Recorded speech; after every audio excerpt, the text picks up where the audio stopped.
You're listening to the Bird Dog Babe podcast with my mom, Courtney Bastian.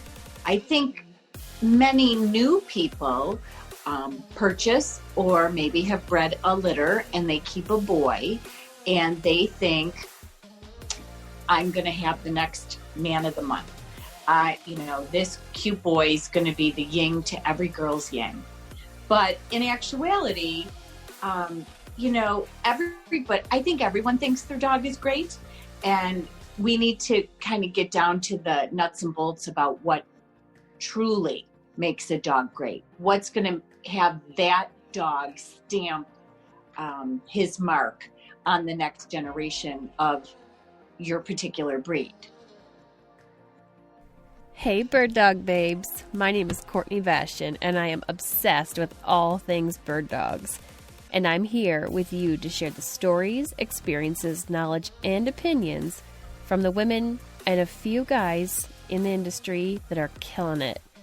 I'm a Wisconsin girl living in a Montana world. I'm mom and two incredible kiddos, wife and occasional assistant to a pro gun dog trainer, traveling the U.S. talking about canine nutrition while hunting, breeding, and competing with my German wire hair pointers and Bracco Italianos. As someone who started hunting later in life because I wanted to give my dogs the opportunity to do what they were bred to do, I'm here to help inspire, educate, and connect women to get their bird dogs out in the field and experience a bond like no other. So pour yourself a glass of wine and get ready to be challenged and encouraged while you learn. This is the Bird Dog Babe podcast. So, a couple of announcements before we jump into our chat on stud dogs today. On Saturday, July 11th, I'm helping to co-host a siren shotgun clinic for women at Excel Shooting Sports in Kalispell, Montana. My friend Tracy recently opened this amazing demo facility for the Cesar Guarini, Fab Arm, and Siren shotgun lines. Lynn Green, the brand manager of Siren, is flying in for the event to give ladies a personal one-on-one consultation for proper gun fit and coaching. Amy Sasaki-Smith, competitive trap shooter and Siren pro staffer, will also be there to help and offer advice. Cost is only $25 to register, which includes 25 targets, a box of ammo, eye and ear protection, snacks and bevs, and of course the ability to demo the entire Siren shotgun line. These shotguns are made for women. I bought my Siren 20 gauge Tempio Light a little over a month ago after years of shooting a gun I had to cut stock down on that I continue to struggle with. I've been shooting quite a bit for our dogs in for training, and recently I've become comfortable enough with my shooting skills and the improvement I've made that I've been gunning at our NAVDA training days. I'm not getting paid anything to say this. I'm just telling you how it is. Siren's motto is no more compromises, and I can absolutely attest to that. To be properly fit for a gun, that has made a huge improvement in not only my aim, but my confidence in shooting around others. And I'm hoping when season opens in 10 weeks that my dogs will appreciate it just as much. I've offered my Patreon patrons to pay for their registration if they can make it to the clinic. I also want to note that this event is different from the Women on the Wing Pheasants Forever event that I've mentioned in an earlier episode. We initially planned to hold these events together, but we knew we'd be spreading ourselves pretty thin. So watch for info on that Women, Wine, and Wild Game event happening in August. Also, congratulations to last week's winners on a box of either Purina Calming Care or Fortiflora. Pamela Patton, Stephanie Clemens, and Brianna Whittington. Thank you for your ratings and reviews of this podcast. My Patreon patrons are also receiving a free box of their choice, so I'll be mailing those out this week. You are all incredibly appreciated. All right, so today's guest is Heidi Hartman, breeder and owner of Harbor Run Labradors. I get the privilege to work with Heidi a few times throughout the year and have found her to be a wealth of knowledge on canine nutrition and breeding. In today's discussion, we cover three main themes. So you want your dog to be a stud. So you've proven your dog for stud. Now what? and so you want to use my dog at stud. This original discussion went well over 2.5 hours, as Heidi and I went down several rabbit holes, so we decided to redo it and stay on course. But for the record, the original discussion was very good and went much more in-depth as this hot topic normally does. So I'm offering that raw, unedited version to my Patreon patrons as if any of them are interested. And Heidi, as well as all of my previous guests, have agreed to hold a private Zoom meeting for my Patreons if they have any additional questions or just looking for advice. It's important to note that this episode doesn't contain any veterinary advice. This is just a couple of breeders discussing what was worked for us or what we've learned has worked for others over the years. However, it is on the docket to discuss this topic more in depth with both a repro vet as well as a dog law attorney for advice on stud contracts. So let's get after it. Thank you to sponsor Dakota 283, unparalleled protection for traveling to and from your favorite hunting spot. Dakota 283 kennels are a premium quality rotomold with recessed handles on top for convenient and safe tie down and makes it easy to lift up into the truck. I love the secure door frame with high security lock so I know my dogs are safe when I need to stop for fuel. An added bonus is the drain hole in the back, which makes cleaning a breeze when your dog has been run hard and put away wet. Head over to dakota283.com and enter promo code BirdDogBabe for a 10% discount through the end of June. Hey Heidi, thanks for joining me today. How are you doing?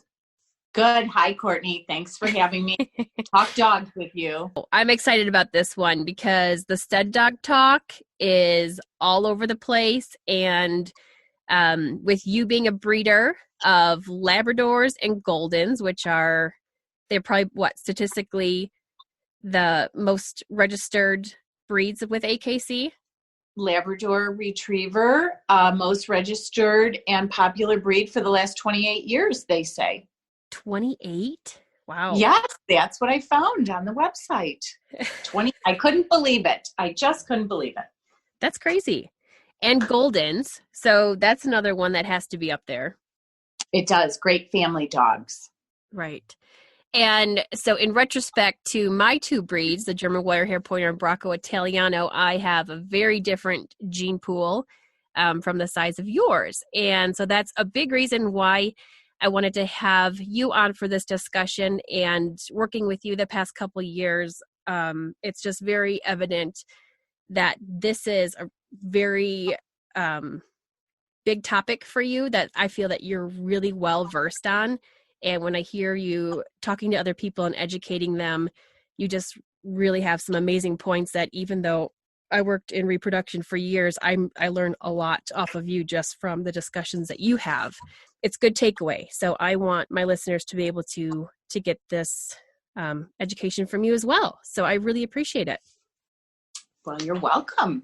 So as a breeder, when we're keeping our best male in the litter, or if you are an owner that has a really nice young male and you think whether it's this is the best dog I've ever hunted over, or this is the best dog I've ever had in my life, for whatever reason that may be, let's dig into that idea of going from the step of great dog, I want it to be used at stud one day. Okay. Well, I think there's two sides to the coin here. I think many new people purchase or maybe have bred a litter and they keep a boy and they think, I'm going to have the next man of the month. This cute boy is going to be the yin to every girl's yang. But in actuality, I think everyone thinks their dog is great, and we need to kind of get down to the nuts and bolts about what truly makes a dog great. Mm-hmm. What's going to have that dog stamp his mark on the next generation of your particular breed. For me, regardless of the breed, you start by talking about temperament, then you start looking at the correct breed structure, and last but not least, does form follow function? 90% of your pet puppies are going to go into homes where their expectation is to be a great companion to everyone in the entire family. So I think temperament has to be upfront. Mm-hmm. We all know, well, I guess I should say it is my opinion that temperament is 100% heritable. So it is important to always meet the dog that you're going to breed to. Mm-hmm. And we have to remember that then there are other puppies in that litter that will need to work. So, proper evaluations will have to take place, and do the parents of those puppies, are they able to do what their breed has, been instinctually bred to do over the years? I guess we should say it that way. Right.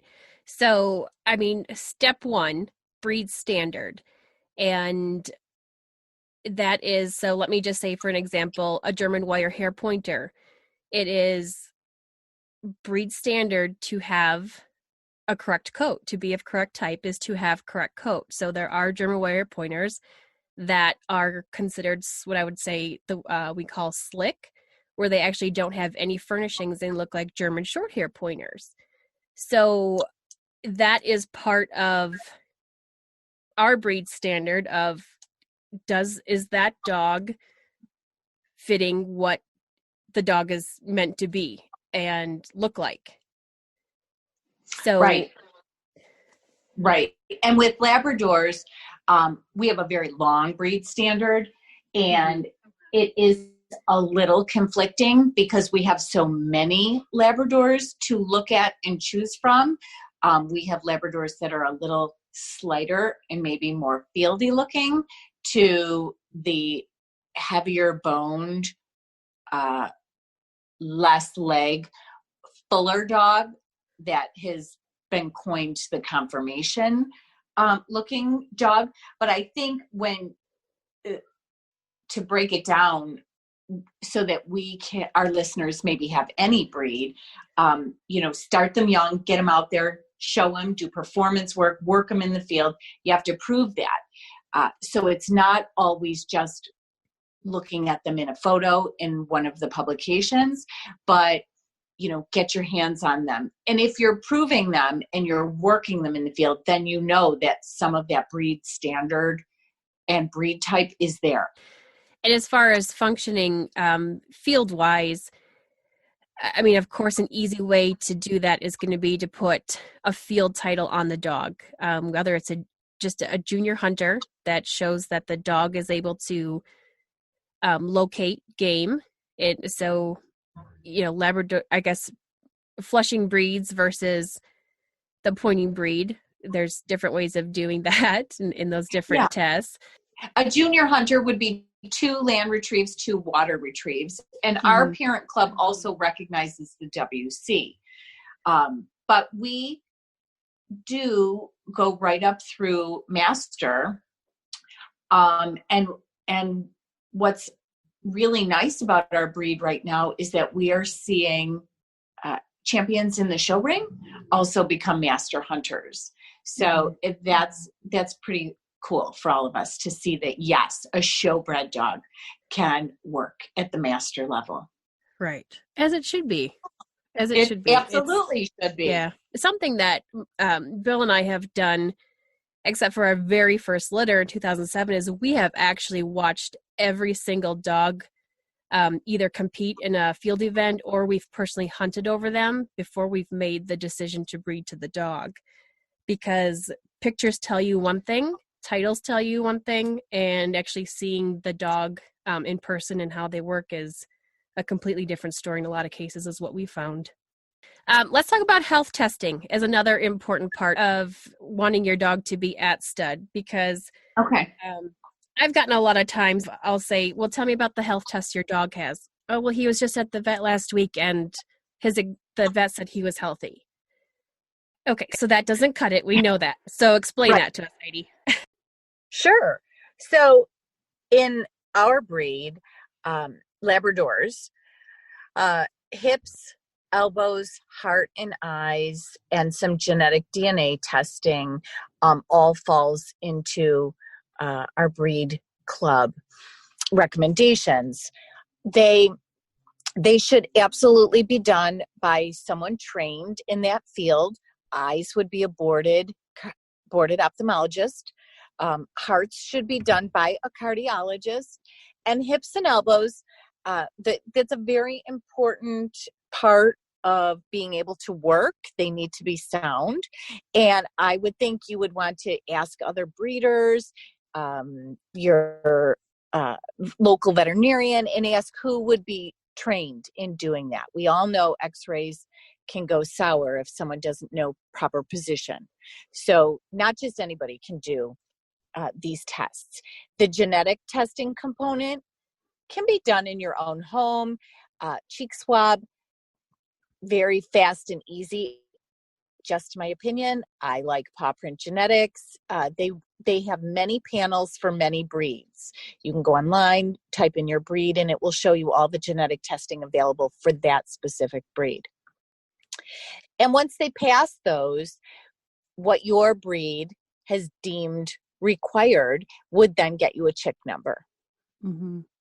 And they can find that by going to the OFA website. It's www.ofa.org. Yep. And then you search your breed, and on there is recommendations from your breed's national parent club. So of all the health surveys that the national clubs do to see what issues are a problem in the breed, these are the requirements that are to get a chick number.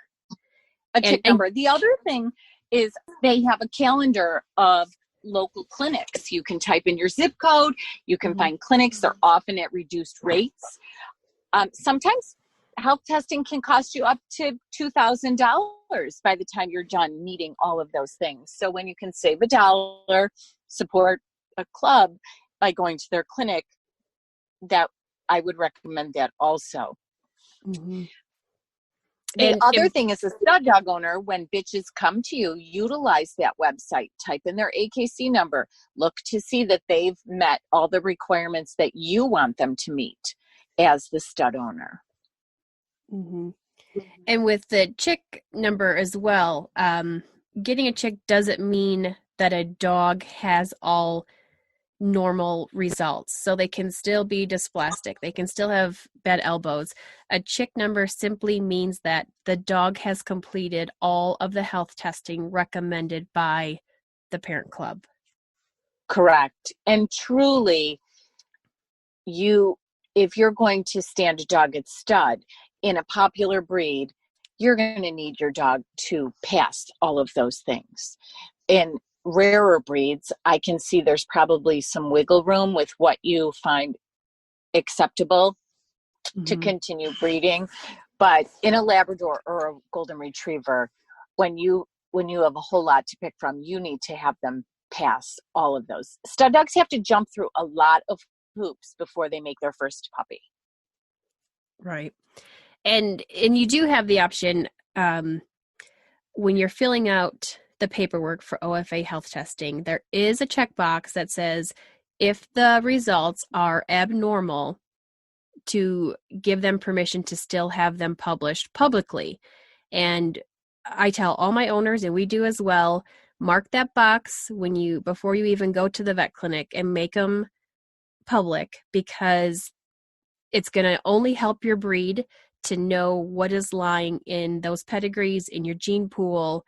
You should have not too much pride to admit that your dog isn't perfect. And, if the dog's going through all the health testing and you see that hips, elbows, eyes are done and, oh, nope, thyroid's missing, just be honest, mark that box. If they're bad results, make them public and help everybody make good decisions with breeding. In the end, and oftentimes you and I are both breeders, and we're also looking for stud dogs for our bitches. And in the end, you're only fooling yourself if you are not wanting to be 100% honest with what your dog has or doesn't have. The other thing is OFA does a beautiful job of linking to siblings and half siblings and parents and grandparents. Go through that. You know, if you want a successful stud dog, you're going to want to see 3, 4, 5 generations of passing orthopedics. You're going to want to see, you know, a solid pedigree full of possibly hearts or thyroid. You know, the bigger the pedigree behind it with passing results, the less likely you are to make something. Which takes me to the statement, if you're going to stand a dog at stud, you have to have a thick skin. The longer you breed, the more likely you're going to make one of everything. It's always the stud dog's fault. Never fails. There's only one side of a pedigree when there's a problem. And when it's great, it's all the mom. And when it's bad, it's all the dad. All the dad. That's so true. So true.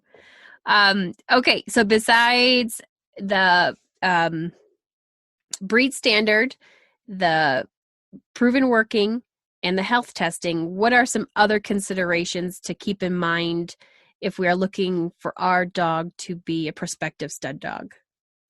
That is that. I do think another part of a stud dog ownership and proving a dog, you want to prove that dog. So you probably will take a dog to a boarded repro, get yourself a quality semen analysis, make sure that your dog is producing, sexual maturity is probably around 8 to 10 months.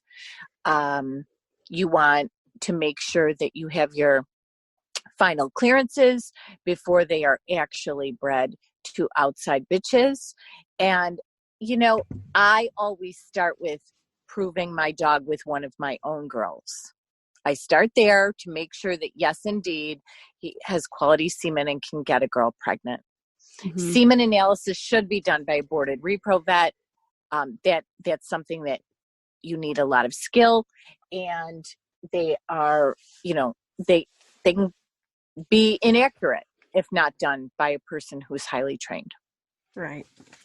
Some other considerations that I was thinking of was, you've already mentioned temperament earlier. Allergies. So dogs that have, whether it's food allergies, contact allergies, all consideration because that is hereditary as well. Absolutely. And you need to keep track of your dog's siblings, the parents, when bitches come to you to be bred, ask all those questions. They're not offensive. Does this bitch have allergies? Do any of her siblings have allergies? It's really a time where you have to have a good memory. Stud dog owners should be sitting around talking to each other, sharing information, sharing pictures of puppies, but you also have to remember, I heard the story of, and you have to start keeping that in the back of your mind, because not everyone is going to be as honest as you are. Right. Other considerations. So with Labradors, EIC, exercise-induced collapse, that's going to be an important one to have tested. Is that required for your chick? It is required for our chick. Okay.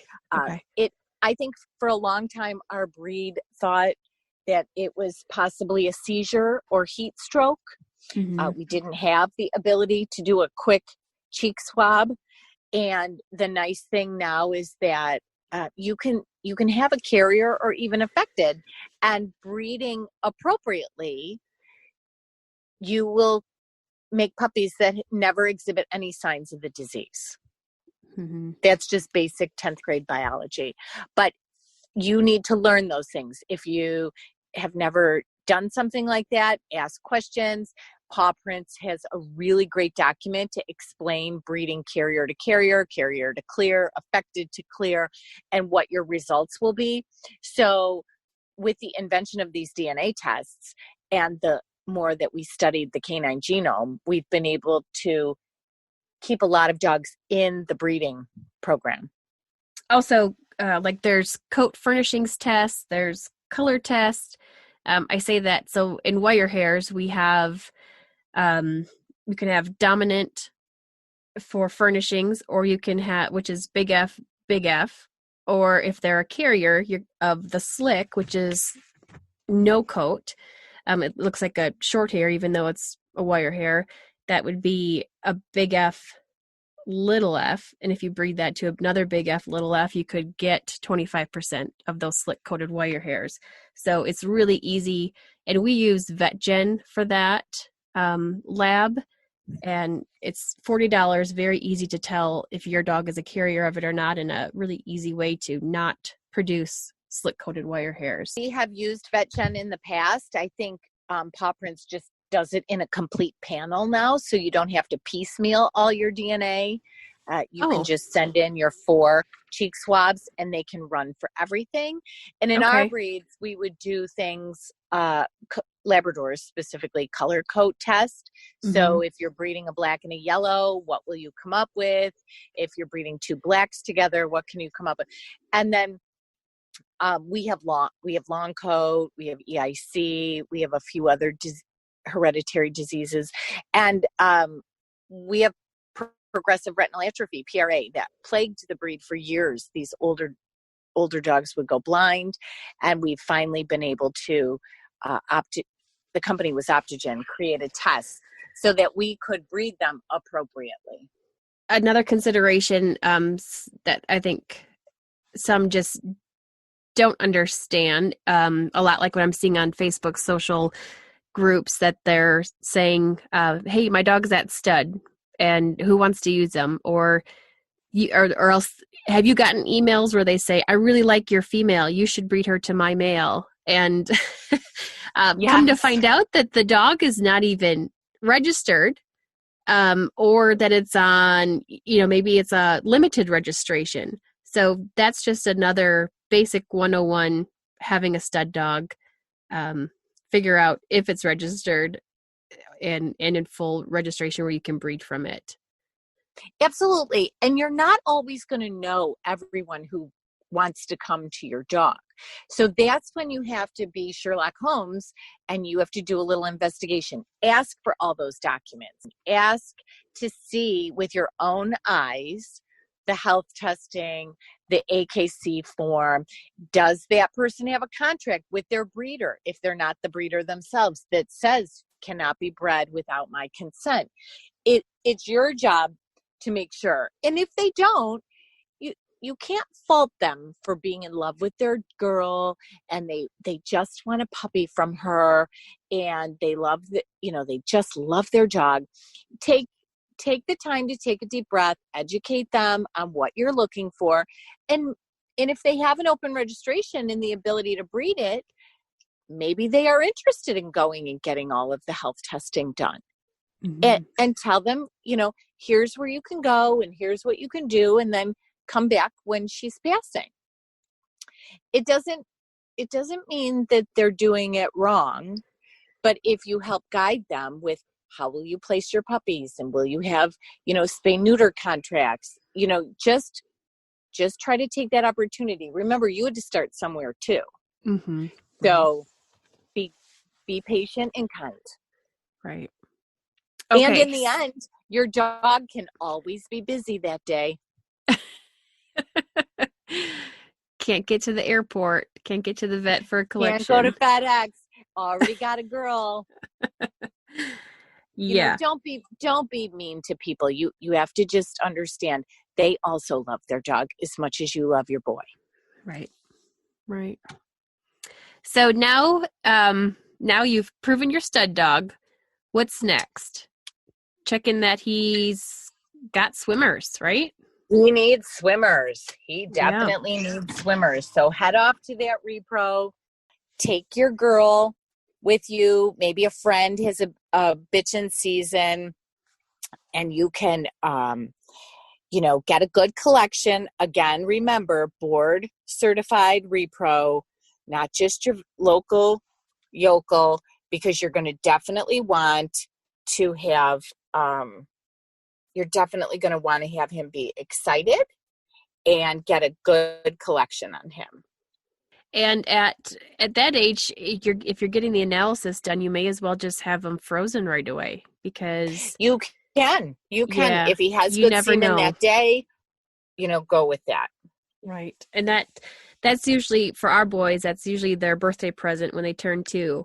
They get to go to the vet and get their birthday collected. present. They right. Some dogs, I've been known to hear that they know exactly what room, what's happening.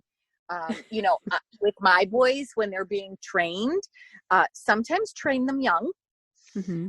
so that it's not a shock when they're 2. My dogs would all have been collected before they were 2. You may not be breeding them, but they would know what the procedure was. And it's kind of methodical. You start to train them. Collar, rug, the whole procedure. Make sure that you've got that going on. Okay, so go into depth. You're training them for what? You're training them to be collected? You're training them to be collected because you may not always have a girl in season. So you will try to follow, I guess you could maybe call it a recipe. You have a carpet that you put down. They sell scent that smells like a bitch in heat, or often maybe you've done previous breedings. We call our carpet the magic carpet, but that's only for collections. They definitely learn collar differentiation. And then, you can have a routine. When they're young and they're kind of like, 13-year-old boys, you definitely want to have a girl so that they know, oh, this is what I'm supposed to be doing. Mm-hmm. She smells really yummy, and I need to give up a good collection. But if you train them properly, you'll be able to just use that scent. You can mist it on any of your dogs. Some people save their bitches britches in the freezer, get those out, put them on a different girl, and you'll still be able to get a collection from your dog. But when you go to your repro vet, start to pay attention. It's not a time for you to wait in the waiting room. Go in with your dog. Watch the whole procedure. Ask questions. Take in some questions that you've come up with. And if they tell you that the semen is good and they are a freezing facility, even though maybe they don't have their finals yet, go ahead and freeze it. It's $100 a year per dog. If they fail their clearances in the end, you can always dump it. Right. At least you have it. Because you just don't know what's going to happen the next day.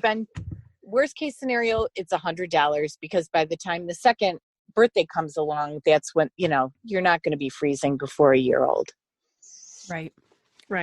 I did notice, though, when I worked for Dr. Greer, dogs that have a bitch in season right in front of them for collection, whether it's their very first time or their 100th time, they always give a much better collection. 100%. If you can have a bitch there. And some won't even fully ejaculate if they don't have a bitch. So, correct. And if you don't have one of your own, call around to your friends, see if they have one. But save yourself $50 to $75 for that teaser bitch payment, and find your own, or just wait to take your dog in till you have or know a bitch that's in season and have it collected at that time. Yes, and you can learn. You will learn what your dog will tolerate and what they won't. I went to go have the dog frozen. I knew that they kept a teaser bitch. They always had one. They actually, if your bitch is in season, you can make a little change by letting them stay at the vet clinic for that week. Gets them out of your hair too. But my dogs are big dogs. So when they walked in with a Yorkie, that was not going to happen. So they thought that my dog could just smell it. A lot of dogs like to go through the whole physical process. Yeah. So you're going to learn what your dog will tolerate and what not. Again, a time for you to be focused, paying attention, and remember. Let's talk about brucellosis. Ugh. Brucellosis. Fun topic. I say that it's a fun topic. I'll say that because you and I had the experience of sitting in the Canine Health Foundation. Has a beautiful seminar every other year. If anybody listening ever gets the opportunity to buy a ticket and go, I highly recommend. But Absolutely. I was totally ignorant to brucellosis. I thought that was old school. I thought, well, nobody ever hears of anyone having brucellosis. That's over in Europe, in Asia. That's not here in America. Then it came to our attention. Very few states in the United States are required to report brucellosis findings. The South is endemic in proportions of brucellosis. So very easily you can Google. Every year the health organizations will update brucellosis. I know Texas, California, those places have high numbers. And that can be fatal to your breeding program. And truly, there is no cure for brucellosis other than euthanasia. You would never be able to leave your property with your animals. If one has it, they all have it.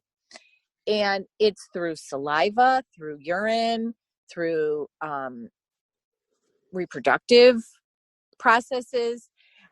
So when your dog goes to a dog show and uses the community X pen, you have no idea what has been in that X pen ahead of you. And that could very well transfer. So stud dogs should be checked at least twice a year, if not more.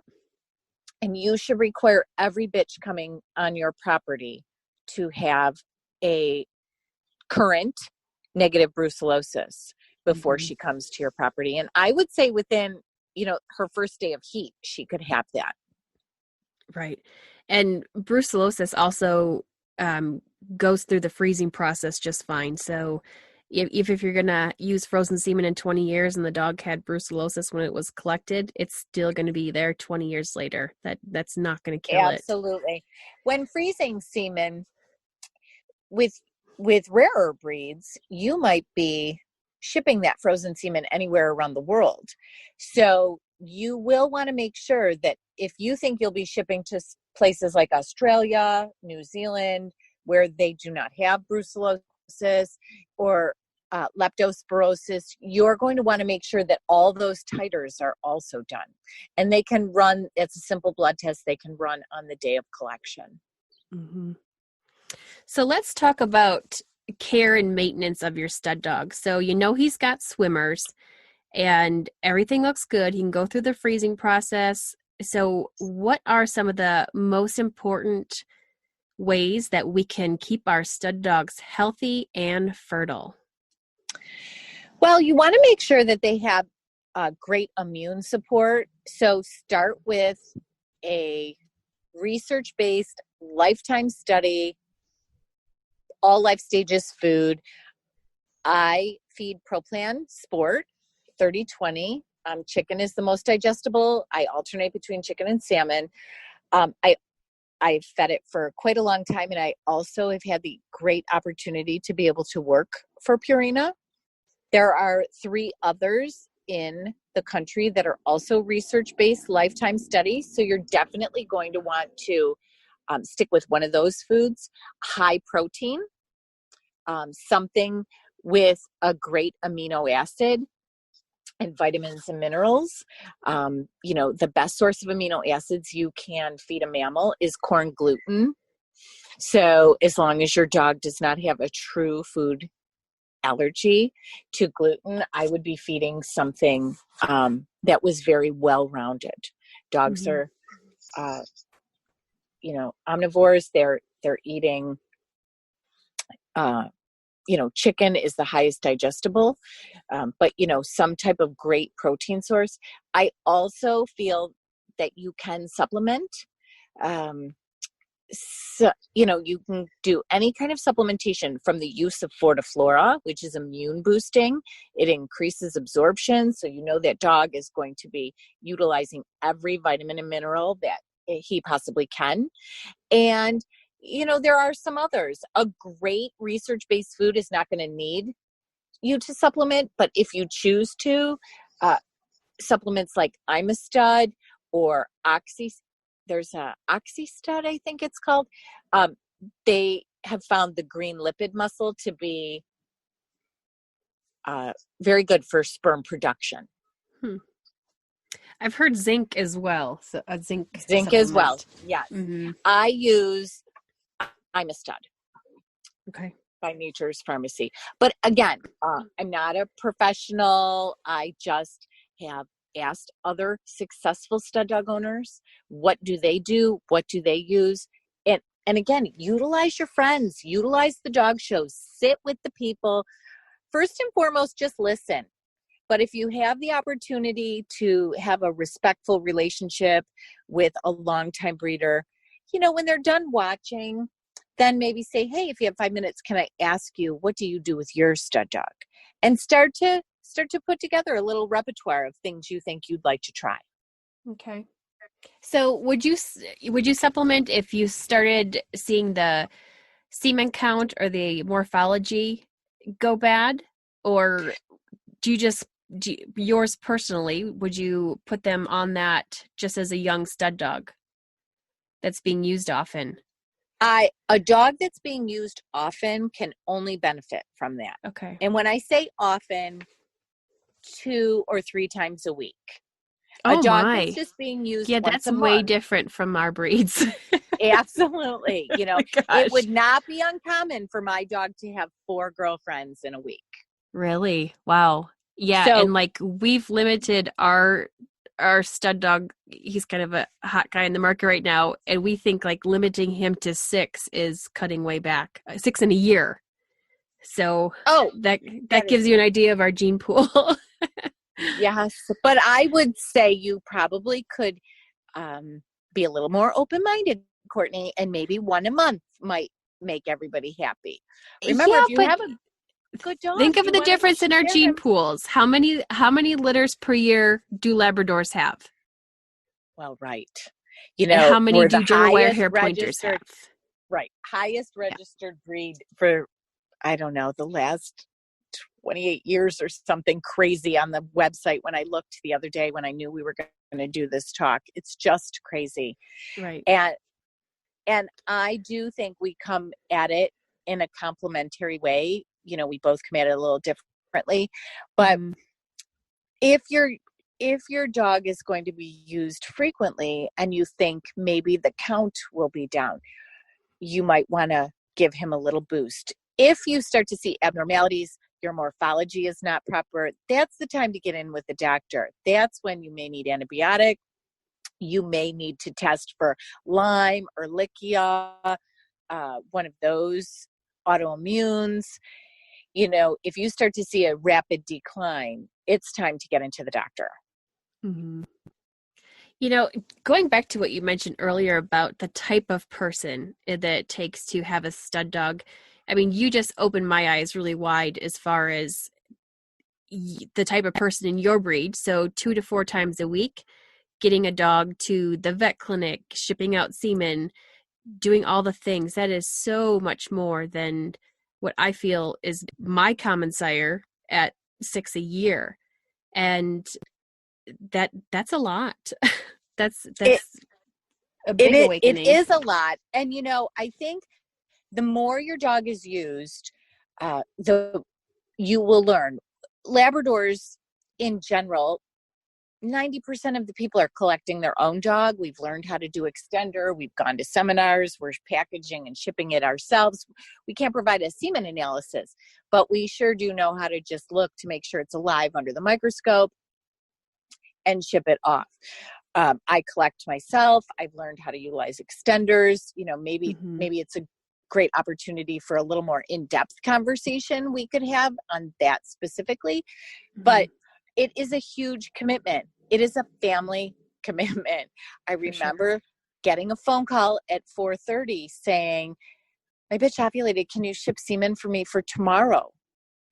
And looking at my family at the dinner table, and I did it. Not everyone is so accommodating. You have to be a good salesperson, business person, customer representative, whatever you want to call it, you have to be willing to do that. You need a support system. Right. But just don't ovulate Monday through Friday. Right. And FedEx or UPS don't work on Sunday or holidays. Right. So Right. I mean, I know I've had the experience. We shipped out semen and whatever happened, but we know that it sat on the tarmac and froze, and it wasn't like the happy frozen semen. It was supposed to be fresh chilled that froze on the tarmac. Yeah. So yeah. It wasn't good. It doesn't always work out. Things don't always go as planned. You know, bitch owners need to give you a little time. A lot of people do request, if you have set it up ahead of time, please let me know her first day of heat. Mm-hmm. Then let me know, you know, when you start progesterones. You need a lot of open communication. And this isn't even considering if the dog is out being campaigned, whether it's in the fields circuit or the show circuit. Working with your trainer or handler and having that dog available or not. That's also another huge consideration in all of this. Yeah, a lot of handlers can collect and ship, but you cannot, it's very hard for bitch owners. You can't call them when they're out there in the middle of the group or they're running a field trial. All of it, that can throw their whole game off. A lot of dogs don't stand at stud while they're being campaigned. It's very, that wouldn't be so unusual for them to be off the market during that time. That's another good reason why you have frozen. Mm-hmm. You can utilize the frozen. I know a lot of handlers that will not allow dogs to be bred naturally when they are being campaigned. It's all artificial. I think it does, you know, affect their psyche a little bit. So you have to be careful, which is more important to you at that moment. Your campaign, your field work, your title, or your stud fee. Another part of having the stud dog is having a contract or an agreement on what is promised, what is owed, and if the breeding doesn't take, how does that work out? And I don't want to get too much into this because that is something that really should be gone over with an attorney, somebody very experienced, because it can come down to a legal issue. So, but important to have a contract. It is important. I think contracts spell everything out as clearly as you make them. I know with every contract comes a lesson. So in the end, you'll end up with a really tight contract that protects your breeding program, your years of hard work. It protects the breed.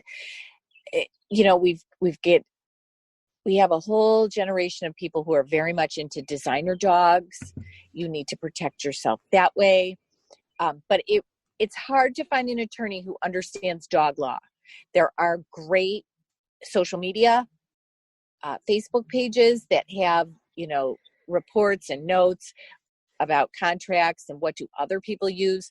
Ask your friends, ask people at dog shows. Doesn't even have to be the same breed. Read the contracts, find what suits you best, and then have something. From personal experience, I do know that a contract that is not notarized is not very valid. So you do have to think about that too. Okay. And something that I found unique that you guys do commonly in your breed is with the stud fee. So in my breed and really any others that I've heard of, it's a flat rate stud fee. This is what is due, and here is my this is what you're going to get from it. And if it doesn't take, this is what happens. So can you go into a little bit about what is really common in the Labrador breed with stud fee? So we have developed a way of handling a stud fee, I think because of the popularity of the breed and how many dogs are out there to use. We do what we call a service fee. It can be anywhere between $200 and $400. That service fee gets you your collection, your ability to breed to that dog, and then if you meet the requirements, mine is 2 live puppies, then you owe the balance within a certain amount of time. If your bitch misses, you're not obligated to go back to that stud dog.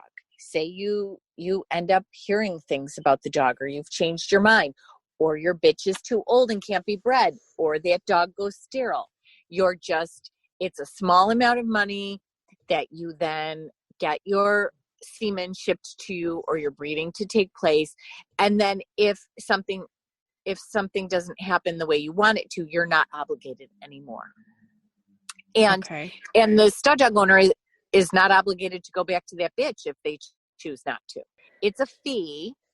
And if the bitch does not get pregnant and they choose to come back to you, the whole process starts over. So they pay another service fee then? They do. They do.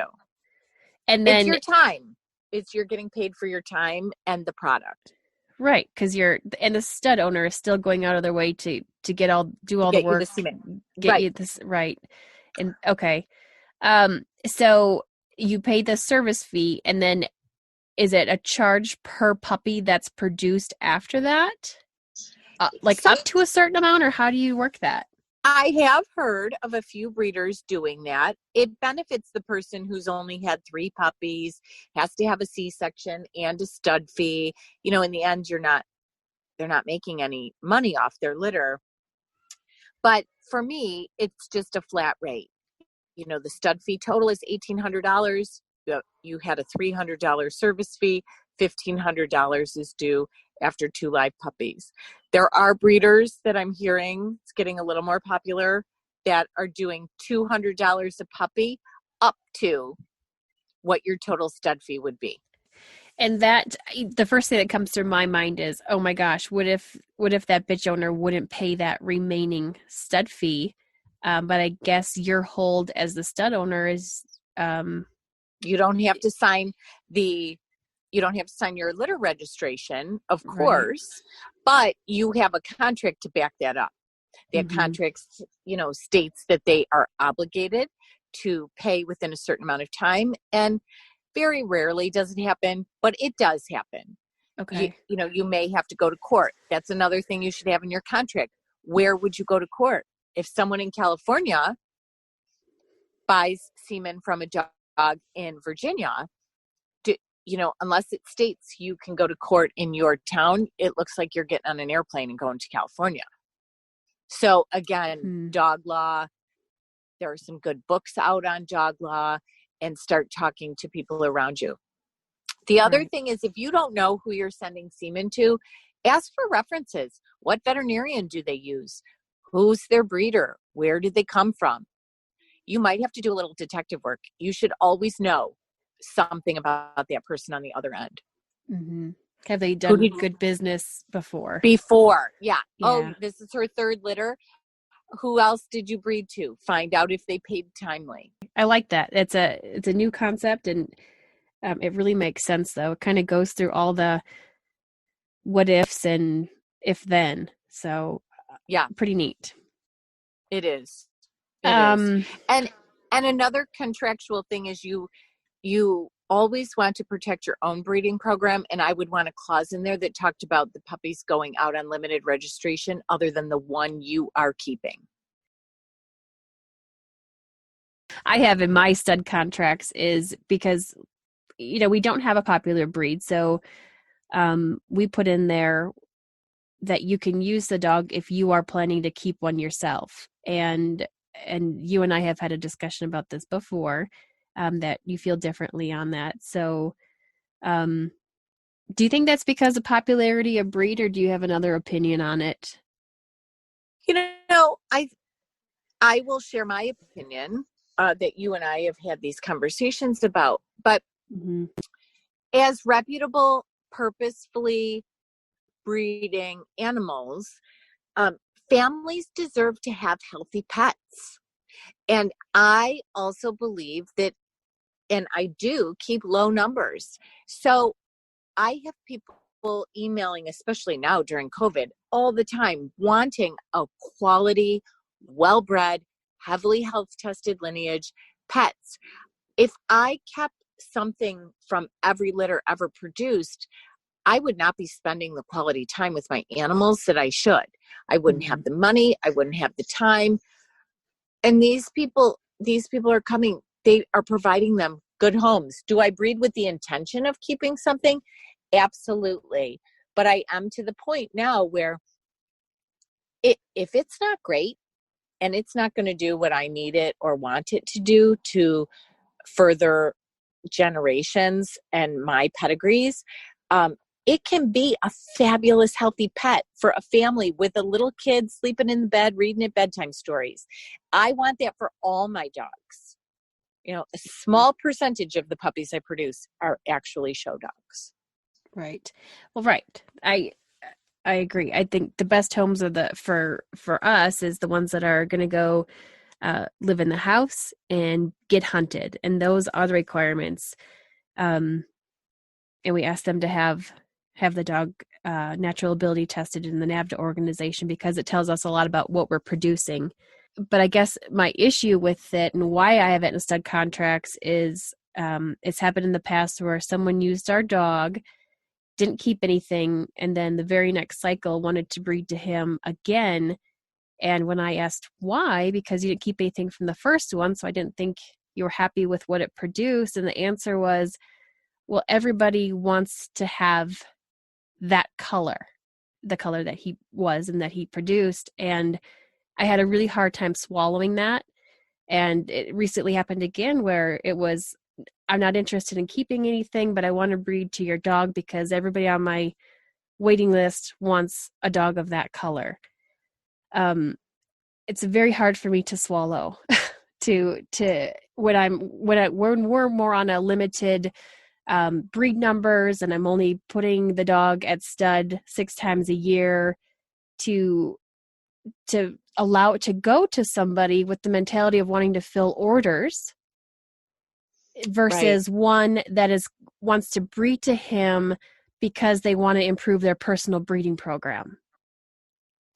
Yeah, and that's where I think that's the biggest difference between rare breed and the most popular breed.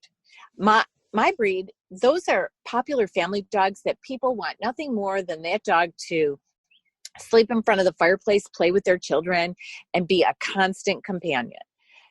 More times than not a working dog, not a dog that needs to prove something.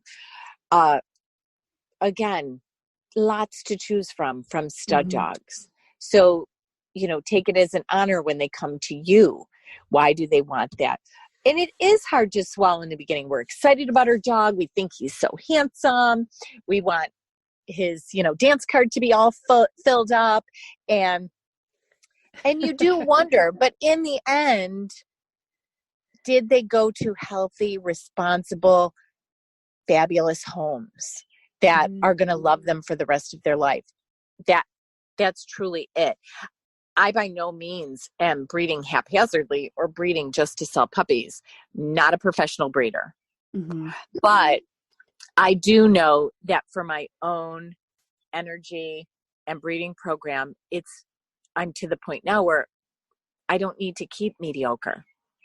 Right. To improve. I keep the best of the best. Yeah. Right. And that's typically what we do. When we breed, we'll keep our 2 best puppies, and you can define that in any way you want to of what best means. But, and then we usually grow both of them up till we realize or decide on which one we want to move forward with. And sometimes it's neither of them. Sometimes it's been both, but, yeah, no, I agree. You only have so much limited space and time, and so you have to make those kind of difficult decisions. I know the first time we had to sell one that was champion, master hunter, utility, but had 1 tooth off, and you just think, well, the litter mate has the potential to do the same exact field accomplishments and show accomplishments as this one, and she doesn't have 1 tooth off. So we let her go to a new home, and it was very devastating, but you have to make those difficult decisions if you want to improve on your breeding program. Absolutely. And a dog well loved in a pet home has a much better life than a dog in a kennel trying to, get some attention with 20 other dogs. Right. So you have to think about those things. Some of those are really hard calls, and everybody cries when the dog leaves. And then you get a picture curled up in bed with a little kid sleeping at night, and all for a reason. Yeah. Yep. You're exactly Your heart can be happy when you place a dog. Right. So let's move to, so you want to use my stud dog. And we've touched on a couple of the things in that area already. But I'm looking more for what is asked of the stud dog owner besides making the trips to the vet, making the trips to UPS, because there are sometimes options of either shipping your stud dog or sending your stud dog to the bitch owner's house or keeping the bitch at your house. And so whether or not you're set up to have a bitch in season at your house for a week, that's one thing. Do you want to touch on that one? Well, everybody has a different setup. Everybody has different capabilities. I think if you're going to manage the breeding, whether it be natural or how to collect and breed a dog, I will say to you that breeding dogs would be considered veterinary medicine, and it is illegal to practice veterinary medicine without a license. So I don't, unless they're naturally breeding, I would be advising you to seek guidance of a vet. Mm-hmm. And we have to be very careful with talking about that stuff. So just kind of pardon me on that. And I personally would never ship my stud dog, ever, ever, ever. Again, we're talking about disease transmission.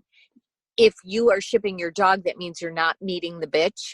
I would be wanting to meet that bitch, see what her temperament was. I had a bitch come to my house and I thought she was going to kill him. And I said, you know what? This isn't happening. I'm very sorry. I had no idea. But her temperament is just not appropriate.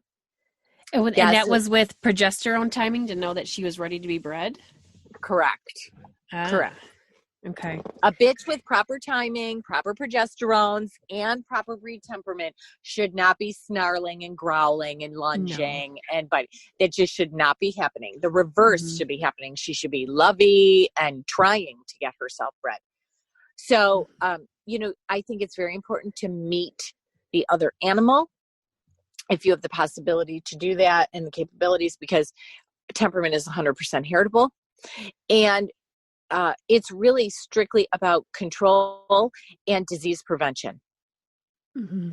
You have no idea what's going on. And I'm not sure you really want to be flying a dog on a plane unnecessarily. With FedEx, it's $120 overnight, first priority. And for the most part, it arrives safely. Yes, there are some bad instances, but for the most part, it goes well. And a veterinarian can help you. How much do you feel that a stud dog owner should intervene as far as, do you have any say over when you look at the pedigrees and how they would match up if they're asking you to use your stud dog? Or do you look at the COI of the mating, the coefficient of inbreeding? We don't do a lot of coefficient work because we have such a huge gene pool. So that's not really, but I will say that's part of the package. What in your contract, setting up the breeding, your pedigree, your AKC papers, it's up to you. And with each litter your dog produces, take notes. If your dog was bred to, let's say, any dog name, a Jack daughter, and produced something, that's very negative to the breed. You may not want to ever breed that again to a Jack daughter.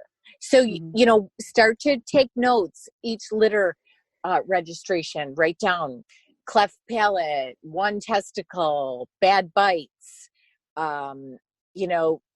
epilepsy, whatever you've made, keep notes, because then you might want to avoid those pedigrees in the future. They might be really pretty, but if they're all flopping on the ground from epilepsy, it might not work out so good for you. You must keep a really good stud book. Right. And that's the nice thing. So in the versatile breeds in NAVDA, when they're tested, all that stuff is put down. Their testicles, their bites, their coat, and then of course their different field components and tracking and water of how they did. So a lot of that tells a story. We don't have that. Yeah, we don't have that. It tells a good story. What about another thing when people will come asking for one of our stud dogs, I always like to ask them, do you have any homes lined up? Because as a more rare breed, there aren't always a ton of people wanting a German Wirehair Pointer. And if it's somebody that's never had a litter before or a bitch that has done much, then that person, that first-time breeder, has a hard time finding homes. And while we will help sell the puppies as much as we can, put them on the website, I just feel sometimes you get the answer of, yeah, my cousin wants one or my neighbor wants one. So that's another important thing too to consider as a stud dog owner, is know that when you are having a part in putting puppies on the ground, there is a little bit of responsibility there to know to help with the responsibility of the breed in general. Absolutely. And again, those are things you should sit and kind of make an outline for what you'd like to talk about with your bitch owners when they call, and then possibly in your contract. But if you don't have puppies of your own to sell at that time, you should be advertising or helping them. It's not your obligation. It's just a courtesy. And it also depends. You might have longtime breeders coming to you where that doesn't even come into play. My puppies are sold long before they're even made. I think that's a sign of a good reputable breeder as well. Having the waiting list, and just for the general public, I wish they knew that, because especially right now during COVID, I feel like everybody just wants the here and now puppy. Do you have one available? And if so, how much? But so many times I think if you're getting a quality dog, it's going to be very common to know that you need to wait sometimes a year to 2 years out. Absolutely. It's really about your breeder. It is not about the timing, and it shouldn't even be about color or sex. It should be about the temperament that's going to best suit your family to be that lifelong pet. And again, good conversations with your bitch owners, people. It's not just giving them a little jar of sperm, right. Talk, make friends. And meet them. You've mentioned that before too. Meet the bitch, and it's just as important for people looking to use a stud dog. Anybody that wants to use one of our studs, I try to get them to come visit the dog, come see the dog, and any of its siblings possible, because it tells you so much about, is this going to be a good match for the bitch or not? I'm sure you do this too, but I would be saying, what do you want to change in your girl? What are you looking to do? Are you looking to shorten up her back? Are you looking to pretty up her head? Does she need better coat? Do you have a nice level tail? Do you want bone? What are you looking to fix? Because with your proper stud book and evaluations and keeping notes, if your dog is light on bone and he produces puppies light on bone, and they come to you and say, oh, I need to increase bone, then you can honestly say to them, don't just take their money. Say you're not going to get this from this dog. Maybe his brother, but be honest with them. Don't set them up for failure. Don't tell them what they want to hear. I completely agree. There's even the amount of hunting a dog, there can be a lot there. And if it's just going to go to, if the puppies are going to go to homes where they may not hunt, where they're just really good family pet homes, that's going to be a bad match for them to be using a stud dog with a ton of drive, because that amount of drive is going to be too much for your average pet owner. They need to not only be physically exercised, but so much mentally exercised. And I feel like as much as we try to screen people that are getting dogs from us, every now and then I get the phone call of a I bad can't handle story. it. Yeah, Right. it's too Well, much, or here's what happened, and it's right. very frustrating. Why do you, and it's a separate conversation, but why do you want a German Wire? Why do you Mm-hmm. want a Labrador? Why do you want a Border Collie? You know, the neighbor wanted a Border Collie. We lived in a development at the time, and I said, well, do you have sheep? What are you going to do? Well, they said it's a good family dog. Okay. It ended up biting their children, and it was normal. It was biting them in the back of the legs. It was Yeah. hurting It was her hurting children. them. Yeah. But she could not get around that. So when the little friends come and the dog bites, well, then Susie's mom says, your dog bit my kid. You know, you have to know your breed. And when people call you and say, I want to breed to your dog, you'll get a good idea if they know what they're talking about or not. You know, just start the conversation, ask the questions, do a little investigative work, you know, start looking at references. Where do they go? What do they do? You'll get a good idea. Mm-hmm.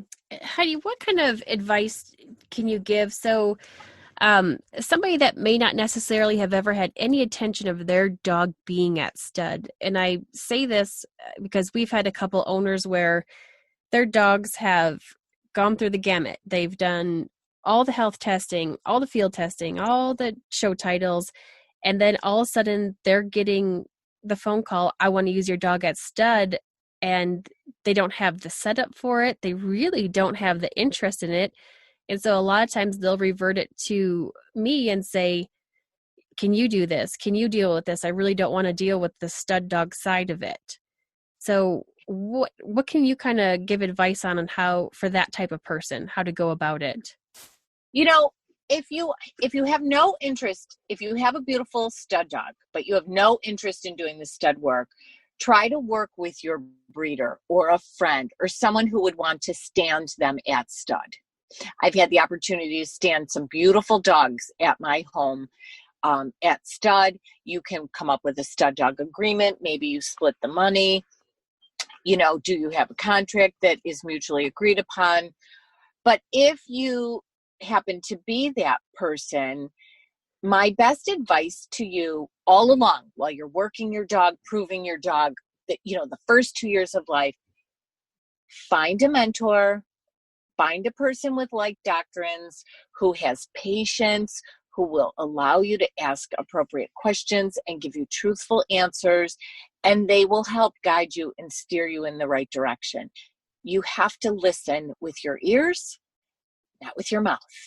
And I joked and said, can I say the word? But don't be what a friend of mine has coined an asshole. Don't ask 1,000 people a question and then not take any of the advice in the end. Find your one or two go-to people. And that's your people, not your closest 1,400 friends on Facebook. You know, you'll ask questions in private. Maybe it's someone that lives nearby. It's not appropriate to find a mentor in France if you don't live in France. You know, get that person. You can go visit their kennel. You can watch them evaluate puppies. You can watch them collect dog. You can watch your matings. They can review pedigrees and talk to you over coffee or wine. But you need to just go to shows, go to events, go where you're proving your dog, and listen to the long, old breeders, the breeders who've had success, the breeders who are producing healthy dogs, the breeders who have the same doctrines as you do, and just sit and listen. It's the best gift you could give yourself. Learn, never stop learning. Never stop learning. There are no experts in any breed. And if someone tells you they're an expert in that breed, thank them and move on to the next. So true. All right. I think that's all I have for questions to go over. Unless, is there anything else that you wanted to mention that we might have missed? No, I think we hit on some really good topics. I'm hoping maybe you'll invite me back for another opportunity to go a little more in depth, maybe even a Q&A with your listeners if they want to send questions ahead of time. I'm certainly not a veterinarian, and I don't know all the answers, but I would be happy to point you in the right direction, or maybe we can just talk about, a little more detail in some of those things. Absolutely. And that's something I'm going to ask of you anyway. For my Patreon patrons, I like to give them the opportunity to do Zoom conversations with any of my guests. So are you up for that if they have additional questions for you? 100%. It will be great. Excellent. And Heidi, where can we find out more about you and Harbor Run Kennel? www.harborrunlabs.com. And I also have a Harbor Run Labradors and Goldens Facebook group. Just mention that you heard our conversation on the podcast, and I can gladly put you in that group. Perfect. Thank you so much, Heidi. I appreciate You're it. welcome. Always fun. a delight to visit with my bird dog, babe. You're the best. Thanks. Thank you. Thanks for listening to another episode of the Bird Dog Babe podcast.